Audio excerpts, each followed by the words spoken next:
तो देखो बच्चों, अपना जो यूनिट चल रहा है और ये यूनिट है पी ब्लॉक एलिमेंट्स।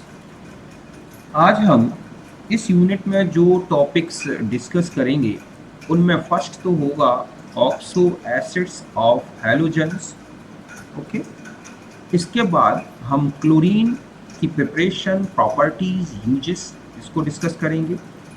इसके बाद आएगा हमारा जो नेक्स्ट टॉपिक वो होगा HCl, हाइड्रोक्लोरिक एसिड, इसकी प्रिपरेशन, प्रॉपर्टीज, और लास्ट में हम डिस्कस करेंगे inter halogen and pseudo halogens. Okay, तो फिर स्टार्ट करते हैं और फर्स्ट हम यहाँ पर लेंगे ऑक्सो एसिड्स ऑफ हैलोजेंस।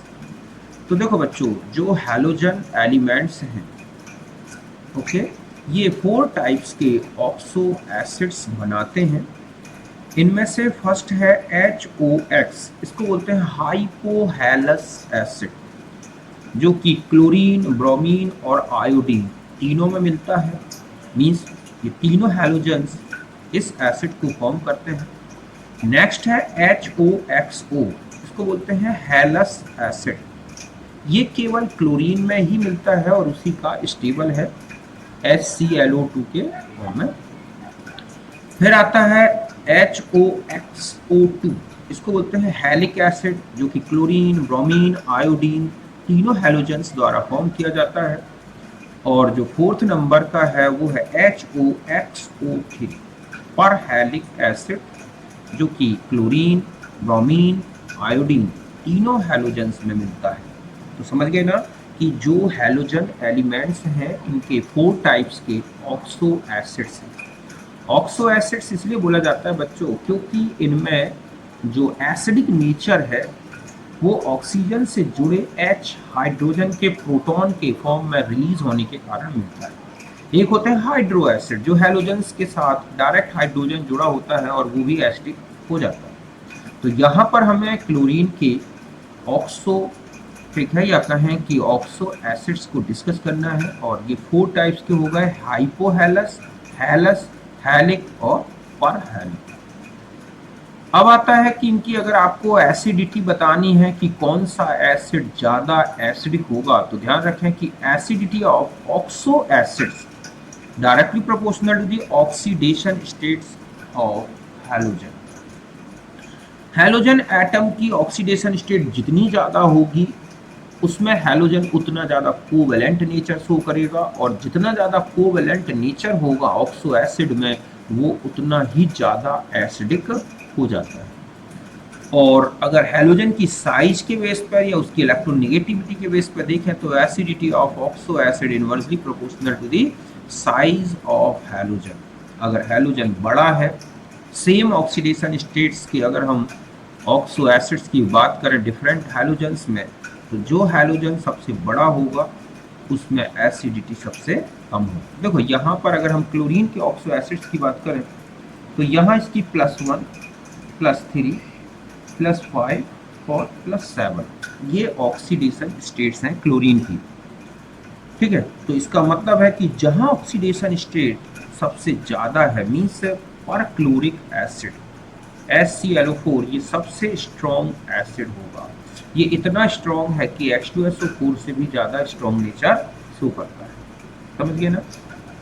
तो इस तरह से ऑक्सो एसिड्स में अगर एक ही एलिमेंट के एसिड्स की बात की गई है तो जितना ज़्यादा ऑक्सीडेशन स्टेट उतना ही ज़्यादा वो एसिडिक नेचर। अब आता है कि अगर सेम ऑक्सीडेशन स्टेट्स ली गई है और हैलोजेंस अलग अलग है तो एसिडिटी कैसे पहचाने, तो यहाँ लिखा हुआ है कि acidity of oxo acid inversely proportional to the size of halogen.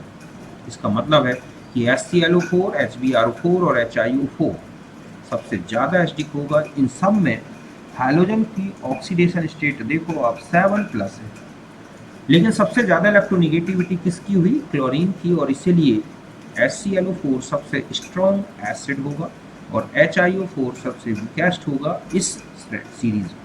Okay, तो इस तरह से 2 प्रकार से आपको हैलोजन एसिड्स की एसिडिटी पहचाननी है। फिर आते हैं स्टेबिलिटी ऑफ एसिड्स। तो ध्यान रखें कि ऑक्सो एसिड्स की जो स्टेबिलिटी है ये डायरेक्टली प्रोपोर्शनल है ऑक्सीडेशन स्टेट ठीक है, और इनवर्सली प्रोपोर्शनल है साइज ऑफ हैलोजन।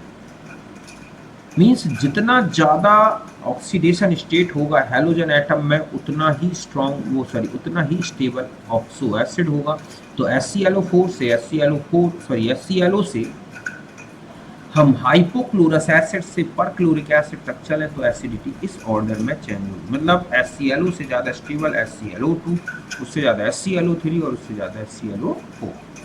और अगर मान लो हम सेम ऑक्सीडेशन स्टेट को लेके स्टेबिलिटी देखें तो जितनी ज़्यादा इलेक्ट्रोनेगेटिविटी उतना ही ज़्यादा वो क्या होगा बच्चों, ऑक्सो एसिड स्टेबल होगा। इसका मतलब है कि HClO4, HbRO4 और HiO4 में सबसे थर्मली स्टेबल होगा HClO। ओके, और इस तरह से ऑक्सीडाइजिंग नेचर की बात करें, एक और प्रॉपर्टी होती है ऑक्सीडाइजिंग नेचर, तो inversely proportional to the acidity. जैसे तो इस तरह से हम ये कहें कि HClO4 अपने ऑक्सो एसिड्स मतलब क्लोरीन के ऑक्सो एसिड्स में सबसे स्ट्रॉन्ग ऑक्सीडाइजर होगा, और होता भी यही है, ब्लीचिंग एक्शन में इसका यूज होता है। तो यहाँ पर ये एक स्ट्रॉन्ग ऑक्सीडाइजर हो जाएगा। क्या हो जाएगा? Strong oxidiser. समझ गए ना? तो इस तरह से आपको ऑक्सो एसिड्स में एसिडिटी, स्टेबिलिटी और ऑक्सीडाइजिंग नेचर लिखना है। परहैलेट आइंस, ये सबसे इम्पोर्टेंट है। परहैलेट आइंस मतलब है जो परहैलिक एसिड है उनमें से H+ रिमूव कर दें तो ये जो आइन बनते हैं इनको बोलते हैं परहैलेट आइन। तो इनका ऑक्सीडाइजिंग नेचर दिया गया है। तो आप देखें कि जो BrO4 1- है ना, इसका रिडक्शन पोटेंशियल 1.85 वोल्ट है। मीन्स ये एक अच्छा इलेक्ट्रॉन एक्सेप्टर होगा देन IO4 या ClO4 1-। मतलब सबसे स्ट्रॉन्ग ऑक्सीडाइजर होता है BrO4 1-, उससे फिर वीक है IO4 1- और उससे वीक है ClO4 1-। समझ गए ना? ऐसा इसलिए क्योंकि इसका सबसे ज़्यादा इलेक्ट्रोड पोटेंशियल है। अब उसका क्या रीज़न है हम उसकी डिटेल ज़्यादा नहीं लेंगे क्योंकि हमें यहाँ सिर्फ ऑर्डर को ही बताना। बाकी आता है फिर इनके स्ट्रक्चर्स। तो इनमें सब में अगर आप देखोगे तो क्लोरीन की जो हाइब्रिड स्टेट है और जो ऑक्सीजन की हाइब्रिड स्टेट है वो sp3 है। तो क्लोरीन के साथ एक OH जुड़ा है हाइपोक्लोरस एसिड में। क्लोरीन ने अपना एक लोन पेयर यूज कर दिया, ठीक है, तो क्लोरस एसिड बन गया। फिर 2 लोन पेयर का यूज कर रहा है अब क्लोरीन, ठीक है, इस तरह से। तो अब केवल एक लोन पेयर बचा और एक लोन पेयर का और यूज कर दे तो इस तरह से ये बन गया हाइपोक्लोरस, ठीक है, और ये बन गया परक्लोरिक एसिड। अब इसमें कोई लोन पेयर नहीं बचा क्लोरीन में, से आगे ऑक्सीजन जो है क्या नहीं हो सकते हैं बच्चों, ऐड नहीं हो सकते। जो परक्लोरिक एसिड है इसकी स्ट्रॉन्गेस्ट एसिडिक नेचर का रीजन है बच्चों कि जैसे ही ये प्रोटॉन लिबरेट करता है, ठीक है, तो इसके प्रोटॉन लिबरेट करने के बाद जो एनाइन बनता है वो 4 रेजोनेंस स्ट्रक्चर शो करेगा। मतलब ये नेगेटिव चार्ज एक एक करके इनमें डिस्ट्रीब्यूट होगा। और फाइनली अगर हम ये देखें कि एक ऑक्सीजन में नेगेटिव चार्ज कितना बचेगा, ठीक है, तो इस तरह से अगर आप देखोगे तो एक ऑक्सीजन में 1/4 माइनस चार्ज बचेगा। और ये इतना सफिशियंट नहीं है कि ये दोबारा प्रोटॉन को पकड़ सके। इस प्रोटॉन निकलने के बाद जो नेगेटिव चार्ज है पर क्लोरेट आयन का, वो उसका नेगेटिव चार्ज 4 ऑक्सीजन इस तरह डिस्ट्रीब्यूट हो जाता है कि एक ऑक्सीजन बहुत कम नेगेटिव चार्ज बचता है। और यही रीज़न है कि पर क्लोरिक एसिड स्ट्रॉन्ग एसिड है क्योंकि प्रोटॉन लिबरेट होने के बाद ये प्रोटॉन को तुरंत एक्सेप्ट नहीं कर सकते और काफ़ी समय तक फ्री रहते हैं। और यही रीज़न है कि सबसे ज़्यादा एसिडिक नेचर शो करता है। यहाँ तक था हमें क्लोरीन के ये ऑक्सो एसिड्स, इनकी एसिडिटी, इनकी स्टेबिलिटी, ठीक है, इनका ऑक्सीडाइजिंग नेचर और परहैलेट आयन में कौन सबसे स्ट्रॉन्गेस्ट ऑक्सीडाइजिंग एजेंट है मैंने वो बता दिया। और क्लोरीन के स्ट्रक्चर्स और परक्लोरिक एसिड की हाई एसिडिटी का रीज़न। तो ये जो इसका परक्लोरेट आयन है वो रेजोनेंस के कारण हाईली स्टेबल हो जाता है और ये रीजन कि H+ रिमूव होकर बाहर चला जाता है। ओके, नेक्स्ट में आते हैं। अब हम लेंगे यहाँ पर जो हमारा टॉपिक डिस्कशन होगा जिसके ऊपर, और ये है अगला पॉइंट हमारा क्लोरीन, मतलब हमारा नेक्स्ट टॉपिक है क्लोरीन।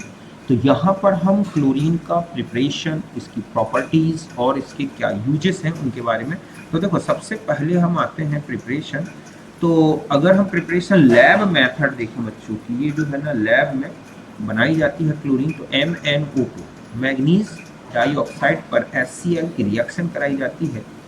तो इस तरह से MnO2 का रिडक्शन हो जाता है MnCl2, और क्लोरीन यहाँ पर HCl से क्लोरीन लिबरेट होती है, और ये क्लोरीन जो गैस लिबरेट होती है इसको कलेक्ट कर लिया जाता है। तो यहाँ पर एक ये रिडॉक्स रिएक्शन है जिसमें MnO2 का, ठीक है, HCl की प्रेजेंस में Cl- द्वारा रिडक्शन हुआ तो ये क्लोरीन लिबरेट हो जाता है। लैब में इस तरह बनाई जाती है। इंडस्ट्रियल लेवल पर देखें तो डिकॉन्स प्रोसेस है। डिकॉन्स प्रोसेस में HCl जो गैस है उसको ऑक्सीजन से ऑक्सीडाइज किया जाता है CuCl2 की प्रेजेंस में। तो यहाँ पर जो क्लोरीन है, क्लोराइड आयन है, वो क्लोरीन में ऑक्सीडाइज्ड हो जाते हैं, और इस तरह से यहाँ से यहाँ 4 इलेक्ट्रॉन ट्रांसफर हो जाते हैं, और ये बन गई क्लोरीन गैस। तो ये इंडस्ट्रियल लेवल पे बनती है। इसके अलावा NaCl का इलेक्ट्रोलिसिस किया जाए, है ना, तो एक्वस कंडीशन में लें या हम फ्यूज्ड स्टेट में लें, दोनों कंडीशन में NaCl से क्लोरीन एनोड पर लिबरेट हो। अगर हम एक्वस भी लेते हैं तो कैथोड में हाइड्रोजन आएगी क्योंकि वाटर के H+ रिड्यूस हो जाएंगे कैथोड में, और एनोड में लिबरेट होगी क्लोरीन। इस तरह से इलेक्ट्रोलिसिस से भी बनाई जाती है, ठीक है। मतलब NaCl में जब सोडियम लिबरेट होता है तो उसकी प्रोडक्शन में भी क्लोरीन एक प्रोडक्ट के फॉर्म में निकलता है। फिर आती हैं प्रॉपर्टीज के बारे में। तो देखो बच्चों, क्लोरीन येलोविश गैस है और इजीली लिक्विफाइड होती है, जल्दी लिक्विफाइड हो जाती है, और हल्के से येलो कलर की होती है। केमिकल प्रॉपर्टीज की बात करें तो हाईली रिएक्टिव है और लगभग सभी एलिमेंट से रिएक्शन करती है। जैसे पहला है रिएक्शन विद अमोनिया। तो देखो बच्चों, रिएक्शन विद अमोनिया ये काफ़ी इंपॉर्टेंट है, और ये आया भी है, आप क्वेश्चंस देखोगे मिलेगा। तो इसमें 2 रिएक्शंस हैं क्लोरीन की अमोनिया के साथ। एक तो है कि जब हम अमोनिया को एक्सिस में ले लें तो क्या होता है कि क्लोरीन अमोनिया एक्सिस में होगी तो क्लोरीन क्या करता है, अमोनिया को नाइट्रोजन में कन्वर्ट कर देता है, और हाइड्रोजन के साथ मिलके इस तरह से क्या बना दिया इसने, क्लोरीन। और ये जो क्लोरीन HCl बना दी, मतलब नाइट्रोजन लिबरेट हो गई, और यहाँ बन गया क्या, HCl। अब चूंकि अमोनिया एक्सिस में है और बेसिक नेचर का होता है अमोनिया, इसलिए, और HCl ये एसिडिक है, तो दोनों मिलकर इस तरह से अमोनियम क्लोराइड बना लेते हैं। तो ये हो गई कुल मिला के, अगर हम दोनों रिएक्शंस को ऐड कर दें तो 8NH3 + 3Cl2 N2 + ammonium chloride. ध्यान रखें कि जब अमोनिया एक्सिस में है तो नाइट्रोजन मिलेगी, और जब क्लोरीन एक्सिस में हो जाता है और अमोनिया को लिमिट में रखा जाता है तो बनता है NCl3, H हट के क्लोरीन आ गए। तो यहाँ पर क्लोरीन बहुत एक्सिस में है और नाइट्रोजन कम है, तो क्लोरीन सारे हाइड्रोजन का सब्स्टिट्यूशन क्लोरीन से कर देता है। NCl3 एक एक्सप्लोसिव नेचर का होता है। वैसे भी नाइट्रोजन के जो 4 हैलाइड्स की बात करें कि NF3, तो केवल यही स्टेबल है, बाकी NCl3, NBr3, N, ठीक है, Ni3, ये है, ये सब एक्सप्लोसिव होते हैं और कम स्टेबल है, क्योंकि नाइट्रोजन का साइज काफ़ी छोटा है और हैलोजन काफ़ी बड़े हैं, तो उनका जो रिपल्सन लगता है, स्टेरिक हिंड्रेंस लगता है हैलोजन में, वही इनको एक्सप्लोसिव या हाई एनर्जी का बनाता है। Ni3 का यूज एक्सप्लोसिव के फॉर्म में होता है, हैलोजन लिक्वर के फॉर्म में, अमोनिया लिक्वर हैलोजन के साथ, ठीक है। तो इस तरह से ये 2 रिएक्शन अच्छे से याद रखनी है। एक तो अमोनिया की एक्सिस में क्लोरीन से तो अमोनियम क्लोराइड और नाइट्रोजन लिबरेट होती है, और क्लोरीन एक्सिस में लें तो NCl3 बनता है। ओके, नेक्स्ट रिएक्शन है रिएक्शन विद NaOH। तो देखो बच्चों, वैसे तो सभी हैलोजन, मतलब क्लोरीन है, ब्रोमीन है, आयोडीन है, वो इसी तरह का रिएक्शन देते हैं। अगर हम, ये एक डिसप्रपोर्शनेशन रिएक्शन होती है क्योंकि यहाँ 0 है, माइनस, और ये है प्लस। तो पहले अगर डाइल्यूट NaOH दिया जाता है तब बनता है NaCl + NaClO + H। ओके, इस तरह से सोडियम क्लोराइड, सोडियम हाइपोक्लोराइड, और अगर NaOH और क्लोरीन में NaOH को कंसंट्रेट कंडीशन में लिया जाए, एक्सिस में लिया जाए, तो क्लोराइड जो है मतलब क्लोरीन जो एटम है वो काफ़ी हाई स्टेट तक ऑक्सीडाइज हो जाते हैं और बनता है NaCl प्लस NaClO3 प्लस 5 और इस तरह से ये बन गया। ठीक इसी तरह से क्लोरीन की रिएक्शन अगर हम कैल्शियम हाइड्रोक्साइड से करा दें तो बनता है ब्लीचिंग पाउडर CaOCl का whole twice plus CaCl2 plus 2H2। मतलब कुल मिला के रिएक्शन ऐसे होती है, देखो बच्चों ये है CaOH OH, यहाँ मिले 2 Cl 2 क्लोरीन, तो पहले बनता है CaOCl OCl प्लस 2HCl, फिर इसी से 2HCl फिर रिएक्शन कर लेते हैं बचे हुए कैल्शियम हाइड्रोक्साइड, तो बन जाता है CaCl2 प्लस 2H2। तो ये जो CaOCl बना ये और CaCl2 बना ये और बचा हुआ कैल्शियम हाइड्रोक्साइड, ये सब मिलके एक मिक्सचर बना देते हैं। इसी मिक्सचर को बोला गया है ब्लीचिंग पाउडर। ब्लीचिंग पाउडर की जो ब्लीचिंग एक्शन है वो ड्यू टू OCl। अगर आपसे पूछ रहे कि जो इसमें ब्लीचिंग एक्शन जो है एक्शन ऑफ, ठीक है, ब्लीचिंग पाउडर,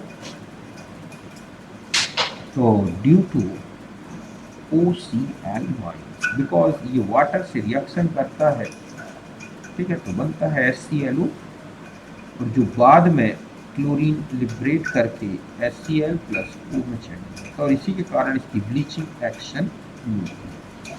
बात क्लियर है ना? तो ब्लीचिंग पाउडर का कॉम्पोजिशन है CaOCl into CaCl2 into calcium hydroxide into 2H2। तो कैल्शियम हाइड्रोक्साइड, ठीक है, बुझे हुए चूने पर क्लोरीन के रिएक्शन से ब्लीचिंग पाउडर बनता है और इसमें जो रिएक्टिव स्पीसीज लिखी जाती है तो देखो 2 मोल कैल्शियम, 2 मोल क्लोरीन, 2 मोल हाइपोक्लोराइड। तो अगर हम इनका एक सिंपल रेशियो ले लें तो CaO, तो इसको ऐसे फॉर्म में मिलता है लिखा हुआ, आप देखोगे CaCl OCl, मतलब इसका एक सिंपल रेशियो ले लिया गया है। Ca 2 है तो 1, 2 Cl है तो 1 Cl, OCl 2 है तो 1। इस तरह से या आप ज़्यादातर रिएक्शन में ब्लीचिंग पाउडर में इसी के साथ रिएक्शन पढ़ते हैं, क्योंकि चाहे इसके 1 मोल से हो और चाहे इनके अलग अलग 1-2 हो जाए, ठीक है, रेशियो तो यही रहेगा ना रिएक्शन करने का। 1 क्लोरीन में तो 2 क्लोरीन में रिएक्शन करेंगे, 1 OCl इससे रिएक्शन करेगा तो 2 इसमें रिएक्शन करेंगे, 2 Ca है तो इसमें 1 Ca है। तो इसलिए हम ब्लीचिंग एक्शन जब पढ़ते हैं तो केवल OCl ये वाला CaO और फिर Cl2 का ये एक फॉर्मूला लिख के रिएक्शन होता है, जबकि एक्चुअल में इसका composition basic chloro calcium hypochloride, ठीक है, तो यही लिखा बेसिक कैल्शियम क्लोरो हाइपोक्लोराइड इसका नेम है और ये इसका कॉम्पोजिशन।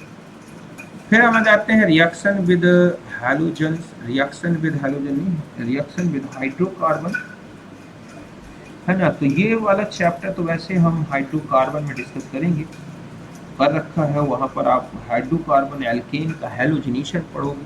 तो यहाँ पर ध्यान से देखो कि अगर CH3 को एक्सिस में, सॉरी मीथेन को CH4 को एक्सिस में लिया जाए या हाइड्रोकार्बन को एक्सिस में लिया जाए तो केवल कुछ ही हाइड्रोजन का सब्सटीट्यूशन होगा, मीन्स मेजर जो प्रोडक्ट बनेगा वो मोनोक्लोरो एल्केन बनेगा। लेकिन अगर हम क्लोरीन को एक्सिस में ले लें तो ये सारे हाइड्रोजन को सब्सटीट्यूट कर देते हैं और पॉली हैलोजनेटेड ये जो है हेलो एल्केन बनता है। तो ये रिएक्शन आपको हेलो एल्केन में मिलेगी और ये बहुत इंपॉर्टेंट है।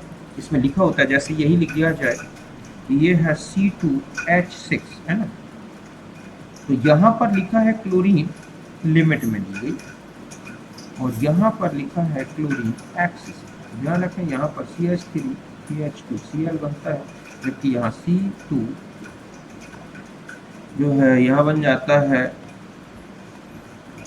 C2Cl6, ये कहलाता है आर्टिफिशियल कैम्फर। समझ गए ना? तो इस तरह से तो क्लोरीन एक्सिस में लोगे तो ज़्यादा से ज़्यादा हाइड्रोजन का सब्सटीट्यूशन। नेक्स्ट आता है इसका ऑक्सीडाइजिंग नेचर। तो क्लोरीन को वाटर में रखा जाए तो क्लोरीन वाटर बनता है और ये एक ऑक्सीजन निसेंट ऑक्सीजन लिबरेट करता है और यही ऑक्सीजन ऑक्सीडाइजर होती है। ठीक है, तो यही ऑक्सीजन जो है ऑक्सीडाइजिंग नेचर शो करती है। लिबरेट ऑक्सीजन SO2 को H2SO4 में कन्वर्ट कर देता है, I2 को HiO3 एसिड में और Na2SO3 को Na2SO4 में ऑक्सीडाइज कर देता है। तो इस तरह से क्लोरीन एक अच्छा ऑक्सीडाइजर भी है। ब्लीचिंग एक्शन देखें तो क्लोरीन की ब्लीचिंग जो एक्शन है वो ड्यू टू ऑक्सीडाइजिंग नेचर, क्योंकि उसमें HClO बनता है, यही ब्लीचिंग एजेंट होता है। और इस तरह से ये कलर्ड जो मैटर्स हैं उनको कलरलेस करता है और एक परमानेंट जो है डीकलराइजेशन होगा, ब्लीचिंग होती है। तो यहाँ पर bleaching action is due to oxidising, ठीक है, नेचर ऑफ क्लोरीन। क्लोरीन के ऑक्सीडाइजिंग नेचर के कारण ही इसकी ब्लीचिंग एक्शन होती है और एक परमानेंट ब्लीचिंग। फिर आता है यूजेस, तो ब्लीचिंग एजेंट की तरह यूज होता है for paper and rayons, extraction of gold and platinum में भी यूज होता है, स्टरलाइजिंग ऑफ वाटर में आप देखते हैं ब्लीचिंग पाउडर वाटर में मिलाया जाता है। ठीक है, इसके अलावा preparation of phosgene COCl2 tear gas Cl3 CCl3NO2, chloropicrin बोलते हैं इसी को, mustard gas Cl CH2CH2S CH2CH2Cl। तो इन कंपाउंड्स के जो कि ठीक है प्रिपरेशन में यूज होता है। तो ये है कुल मिला के क्लोरीन की प्रॉपर्टीज और उसकी प्रिपरेशन यूज। अब हम आ जाते हैं, नेक्स्ट है hydrogen chloride HCl। Hydro acid है क्लोरीन का। ठीक है, सबसे पहले है प्रिपरेशन, तो सॉल्ट NaCl रॉक सॉल्ट या कहें कि यानी सोडियम क्लोराइड पर कॉन्सनट्रेट H2SO4 की रिएक्शन से बनता है ये। तो जैसे ही NaCl में कॉन्सनट्रेट H2SO4 मिलाया जाता है तो इस तरह से HCl गैस लिबरेट होती है। और अगर हम एक दो स्टेप में समझें इस रिएक्शन को, तो पहले एक हाइड्रोजन H2SO4 का लिबरेट हो गया और फिर इस तरह से बना सोडियम बाईसल्फाइड, और फिर ये बाईसल्फाइड जो है दो देखा अगले टर्न में NaCl से फिर रिएक्शन करके HCl लिबरेट कर देता है। तो टोटल अगर हम रिएक्शन देखें तो 2NaCl plus H2SO4 gives Na2SO4 और प्लस 2HCl। इस तरह से ये है HCl का प्रोडक्शन। प्रॉपर्टीज में कलरलेस पंजेंट स्मेलिंग गैस होती है, बहुत ही ज़्यादा पंजेंट स्मेल होती है इसकी, और बहुत जल्दी लिक्विफाइड हो जाता है। एसिडिक नेचर देखें तो एक स्ट्रॉन्ग एसिड है, क्योंकि ये इस तरह से जो वाटर मीडियम है उसमें लिबरेट करता है प्रोटॉन, और इसलिए एक स्ट्रॉन्ग एसिड है। और सभी चाहे वो स्ट्रॉन्ग बेस हो चाहे वीक बेस हो, सबके साथ क्लोराइड सॉल्ट बनाता है। जैसे HCl और अमोनियम तो अमोनियम क्लोराइड, HCl और NaOH तो सोडियम क्लोराइड। तो इस तरह से इसके जो सॉल्ट होते हैं उनको बोलते हैं क्लोराइड सॉल्ट। ओके, फिर आता है एक्वारेजिया फॉर्मेशन। तो देखो बच्चों, एक्वारेजिया जो होता है उसमें 3 पार्ट मतलब 3 पार्ट्स तो कॉन्सनट्रेट HCl और 1 पार्ट जो है वो है कॉन्सनट्रेट HNO3। फिर से समझें, एक्वारेजिया बनाने में 3 पार्ट्स जो है कॉन्सनट्रेट HCl की और 1 पार्ट HNO3 मिलाया जाता है। तो ऐसा करने से इसमें बनता है NOCl प्लस 2H2O और प्लस 2 क्लोराइड। ये निसेंट क्लोरीन ही विच इसका जो एक्वारेजिया है इसकी सारी प्रॉपर्टी के लिए रिस्पॉन्सिबल है। और ये जो क्लोरीन है, ठीक है, ये इनर्ट गैसेस को भी कंपाउंड में कन्वर्ट कर देता है, कॉम्प्लेक्स में कन्वर्ट कर देता है, और वो इस एक्वारेजिया में डिसॉल्व हो जाते हैं। तो ये लिखा कि nascent chlorine dissolved inert metals, ठीक है, मेटल्स मतलब जैसे कि Pt है, Au है, ठीक है, due to formation of chloride complex. जैसे हम गोल्ड को एक्वारेजिया में रखेंगे तो बनता है, ठीक है, HAuCl, 3 ये वाले क्लोराइड और एक क्लोरीन इसका मिलके ये कॉम्प्लेक्स बनाते हैं। ऐसे ही प्लेटिनम के साथ बनता है H2PtCl6। ये दोनों कॉम्प्लेक्स एसिडिक नेचर के हैं और वाटर सॉल्युबल होते हैं। एक्वारेजिया एक तो कॉम्पोजिशन ध्यान रखना है, 3:1 में है कॉन्सनट्रेट HCl एंड HNO3। इसमें responsible factor which dissolve the inert metals, तो वो है निसेंट क्लोरीन। और गोल्ड के साथ प्लेटिनम के साथ क्या मैटर इनके जो, ठीक है, कंपाउंड बनते हैं उनके फॉर्मूले, इसको बोलते हैं बच्चों क्लोरोआरिक एसिड, ठीक है, तो ये कहलाता है क्लोरो लैटेनिक, ठीक है, ये है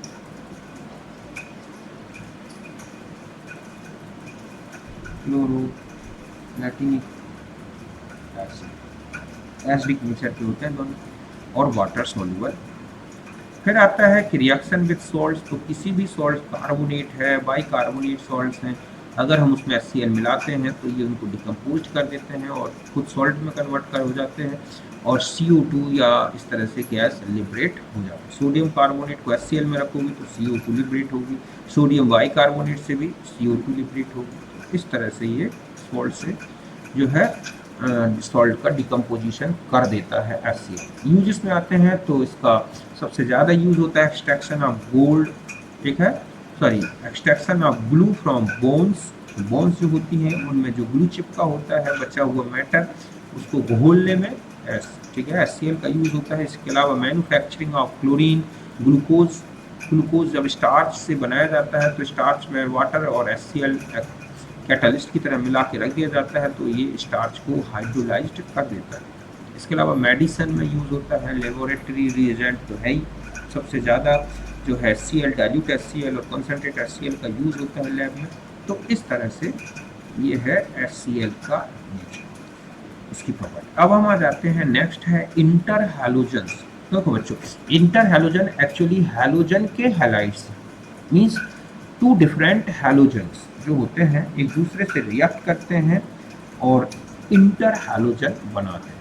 समझिए ना, दो हैलोजेंस मिलके और फिर बनाते हैं इंटर हैलोजन। इसमें दोनों की इलेक्ट्रोनेगेटिविटी डिफरेंट है। जैसे उनका कॉम्पोजिशन है, पहला होता है XY, यहाँ अगर X आयोडीन लोगे, ठीक है, तो Y जो है वो फ्लोरीन, क्लोरीन, ब्रोमीन तीनों के साथ बनाएगा। अगर आप ब्रोमीन लोगे तो ये फ्लोरीन और क्लोरीन के साथ ही इंटर हैलोजन बनाएगा और आप क्लोरीन लोगे तो इंटर हैलोजन क्लोराइड के साथ बनेगा। जब आप X को इस तरह से लेंगे तो X हमेशा लो इलेक्ट्रोनेगेटिव हैलोजन होगा तो Y हमेशा उससे ज़्यादा इलेक्ट्रोनेगेटिविटी वाला होना चाहिए। यही रीज़न है कि अगर आप X आयोडाइड रखोगे तो उससे ज़्यादा इलेक्ट्रोनेगेटिविटी वाले हैलोजन हो गए 3 FCl-Br। अगर आपने ब्रोमीन रखा तो उससे ज़्यादा इलेक्ट्रोनेगेटिविटी वाले हैलाइड हो गए फ्लोरीन और क्लोरीन। और जब आपने क्लोरीन रखा तो उससे ज़्यादा केवल एक ही हैलोजन है, वो है क्लोरीन। तो इस तरह से बनेंगे। अब हम आते हैं XY3 में, फिर इसमें भी वही आ जाएगा। X अगर आप आयोडाइड रख दोगे तो Y ये हो जाएंगे तीनों, XBr रखोगे तो 2 हैलोजन और XCl रखोगे तो केवल एक हैलोजन आएगा। XY5 में आयोडीन, क्लोरीन, ब्रोमीन ये तीनों बनाते हैं तो Y, F या Cl ही होते हैं, क्योंकि ये काफ़ी हाई पॉजिटिव चार्ज आ जाता है X में, इसकी ऑक्सीडेशन स्टेट बहुत ज़्यादा हो जाती है 5+, तो ऐसे में वो ज़्यादा स्टेबल नहीं होता। तो 5+ को केवल या तो फ्लोरीन स्टेबल बना पाता है या फिर फ्लोरीन, इस तरह से। और इसके बाद है XY7 टाइप का, तो ये केवल एक ही मिलता है, X आयोडाइड और Y क्लोराइड। तो इस तरह से ये 4 प्रकार के इंटर हैलोजेंस बनते हैं। इनमें ये वाला जो हैलोजन होगा पॉजिटिव चार्ज ये माइनस में रहेगा, समझ गए बच्चों इनके। तो इसीलिए जो X होगा वो लो इलेक्ट्रोनेगेटिव होना चाहिए और Y हाई इलेक्ट्रोनेगेटिव। इस तरह से कॉम्पोजिशन होता है। प्रिपरेशन है कि हैलोजन को अगर 1:1 में ले लिया जाए तो XY टाइप का है। अगर हम हैलोजन एक्सिस में ले लें एक को और एक को कम लें, मतलब जो जिसको हमें ज़्यादा अमाउंट में बढ़ाना है तो उसको एक्सिस में ले लिया जाए, तब बनते हैं इंटर हैलोजन जिसमें हायर नंबर ऑफ हैलोजेंस होते हैं, मतलब XY3, XY5, XY7। जैसे Cl2 को एक्सेस में ले लिया आयोडीन के साथ तो ICl3 बन जाएगा, ठीक है, इस तरह से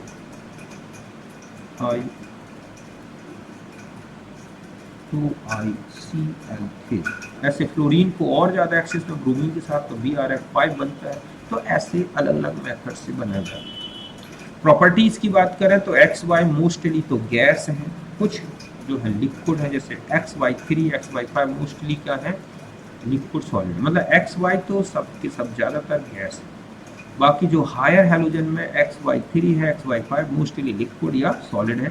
IF7 गैस है due to most covalent character और stable molecule, discrete molecular form में होता है, इसलिए ज़्यादा ये गैस स्टेट में होता है। मेल्टिंग बॉइलिंग पॉइंट की बात करें तो इंटर हैलोजन के मेल्टिंग और बॉइलिंग पॉइंट नॉर्मल हैलोजन से ज़्यादा है। ऐसा क्यों?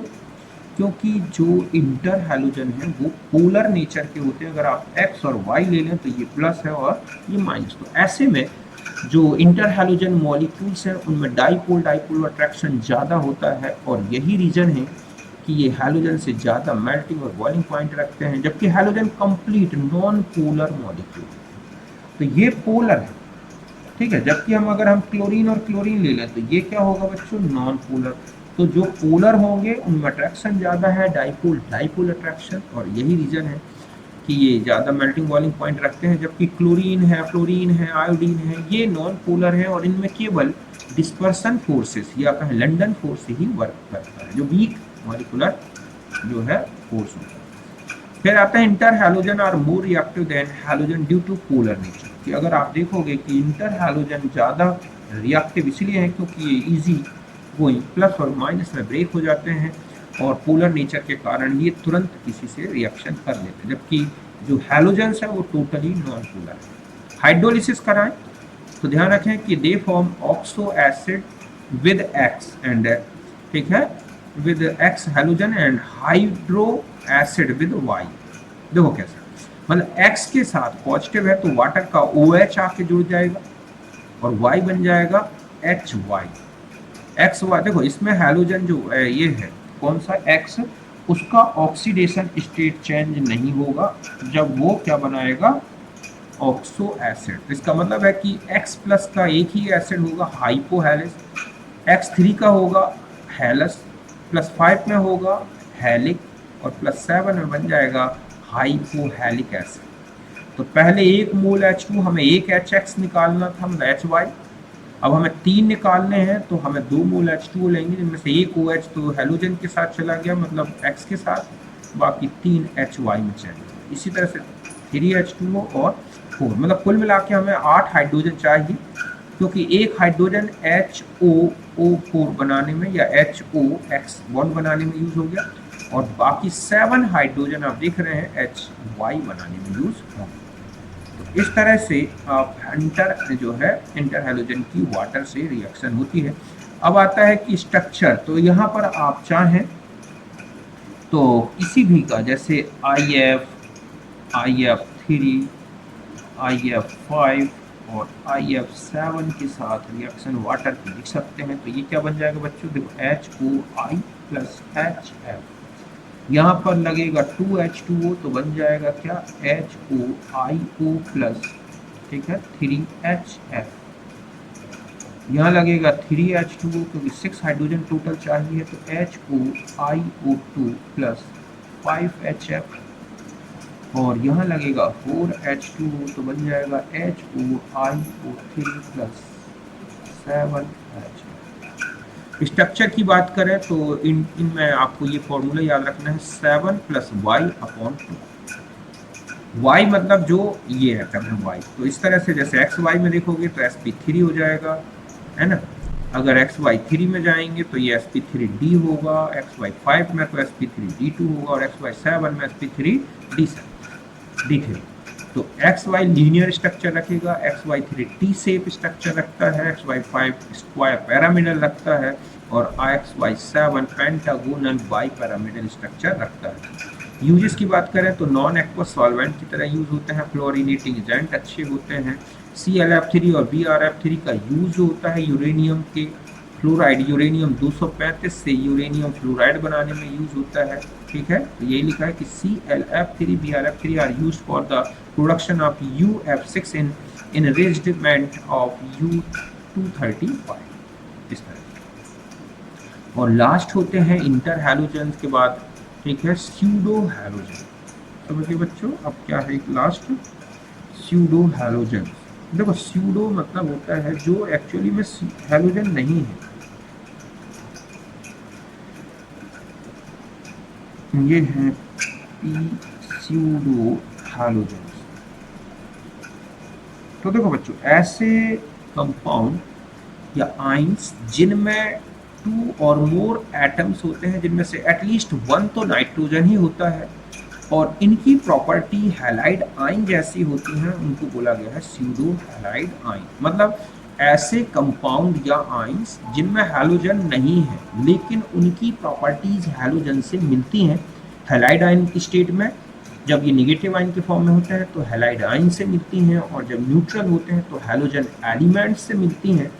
तो इनको बोला गया है स्यूडो हैलोजन आयंस विच, ठीक है, of the two or more atoms which at least one is the nitrogen and have properties similar those of the halide are called pseudo halide ion and dimer of these halide are called pseudo halogen। जैसे cyanide minus pseudo halide है तो pseudo halogen होगा Cn whole twice OCN, है ना, pseudo halide है तो OCN का whole twice. SCN minus pseudo halide तो SCN का होल ट्वाइस। सेलिनो हैलाइड तो सेलिनो हैलोजन, इस तरह से। अब अगर आप सिमिलरिटी देखें तो दोनों के वॉलेटाइल नेचर होते हैं, ठीक है, दोनों हाइड्रोजन से रिएक्शन करके HX जैसे ये बना रहा है HX तो ये बनता है HCl। बिल्कुल सेम रिएक्शन जैसे हैलोजन के NaOH के साथ होती हैं तो इनकी भी साइनाइड आयन लेके देख सकते हैं, जहाँ आप Cl रख रहे हैं वहाँ Cl रखते जाओ। तो वो सारी प्रॉपर्टी जो हैलोजन में दिखती हैं वो इन स्यूडो हैलोजन्स में भी मिलती है। कंपाउंड्स की बात करें अगर तो आप देखो एक बनता है K4 FeCN होल 6, तो एक होता है K4, ठीक है, FeF6। इस तरह से अगर हम ये 3 वाला ले लें तो 3 वाला बल्कि ज़्यादा स्टेबल है फ्लोराइड, और इसका ये इस तरह से यहाँ पर भी आपको मिलेगा K3FeF6, है ना।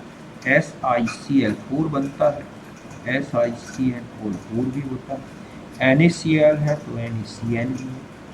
तो इस तरह से इनमें बिल्कुल हैलोजन जैसा नेचर होता है, इसलिए इनको बोला गया है स्यूडो हैलाइड्स। तो ये कुल मिला के हमारा जो हैलोजन ग्रुप था कंप्लीट हो गया बच्चों। ओके, तो अब हम नेक्स्ट जो लेंगे वो केवल हमारा बचा है जीरो ग्रुप, उसको हम अच्छी तरह से डिस्कस करेंगे। मिलते हैं नेक्स्ट उसमें।